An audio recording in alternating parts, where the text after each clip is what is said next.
अगर ऐसा है तो झलक को जो पहले सिंदूर लगा आप सबको वो भी स्वीकार करना होगा।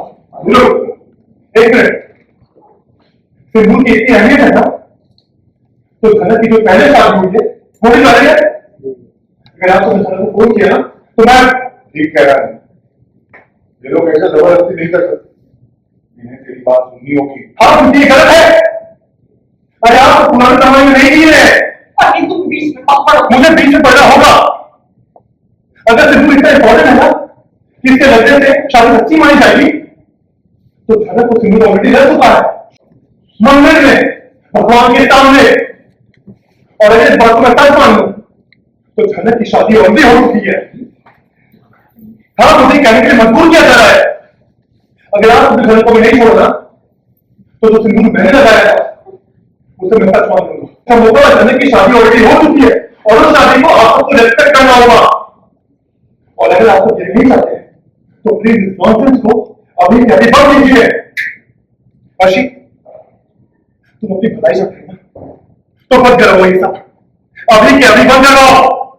आंटी, अगर आप अपनी बेटी का होना चाहते हैं ना तो तुम्हें को फोर्स मत कीजिए। और मां, अगर आपकी मां की झलक मेरी पत्नी है, ये झलकी बाबू है, क्योंकि मेरी और इसकी शादी हो चुकी है भगवान के सामने मंदिर में, तो अरे क्या? अरे किसी की भी जबरदस्ती शादी, अरे किसी की भी जबरदस्ती शादी करना गलत है। आप सबसे कानून तोड़ रहा है और इसका अंजाम आप सबको बहुत भारी पड़ेगा। अरे ये शादी नहीं हो सकती। ये सब अकेले हैंडल करूंगा, पहले भी किया था, आगे भी करूंगा। और तुम इतने बहादुर हो, इतने हिम्मत वाले हो, इतना कुछ जानते हो, इतना कुछ कर सकते हो, शादी करने वाले मुझ छोड़ोगे, चेहरा भी नहीं पाए, शर्म की बात है। अरे शर्म काहे की शर्म, शर्म किसे आनी चाहिए? याद है ना, हमारी शादी के दिन हमारी बीवी को भगा के चुपके से तुमने शादी कर ली थी, शर्म तो तुम्हें आनी चाहिए। आज हम यहां अपनी अमानत को वापस लेने आए हैं। बकवास मत करो अभी, मैं तो बिल्कुल ठीक हूं। तुम्हें शक हुआ और तुमने अपना स्टैंड किया, बिल्कुल ठीक किया तुमने, वरना ये तो तुम्हारी जिंदगी बर्बाद कर देते। मैं हूं तुम्हारे साथ, तुम्हें शादी करने से कोई फोर्स नहीं कर सकता। सभी बिल्कुल आता, बिल्कुल।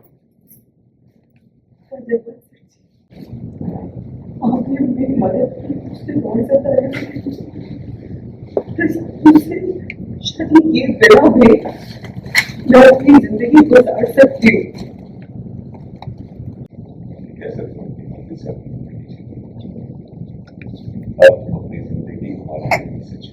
मामा जी, गाड़ी स्टार्ट करवाइए, हम इसे आज यहाँ से लेके जाएंगे।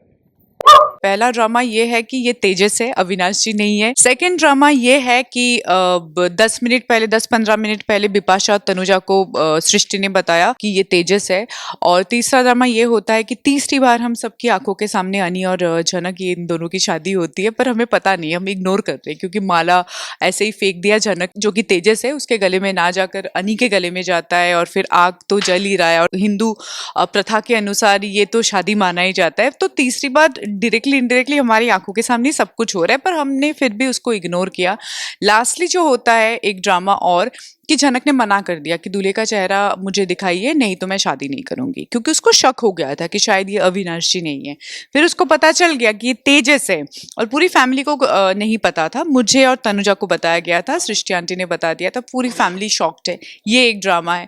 फिर उसने बोला कि नहीं, मुझे इस आदमी से शादी, आप लोगों ने मुझे धोखा दिया है। तो सृष्टि का ये कहना है कि हमने कोई धोखा नहीं दिया है, तुम्हारी शादी तो हो ही रही थी ना, तेजस के साथ तुम्हारी शादी हो ही रही थी, तुम भाग कर आ गई थी, तो अधूरा जो शादी है वो हम पूरा करने की कोशिश कर रहे हैं।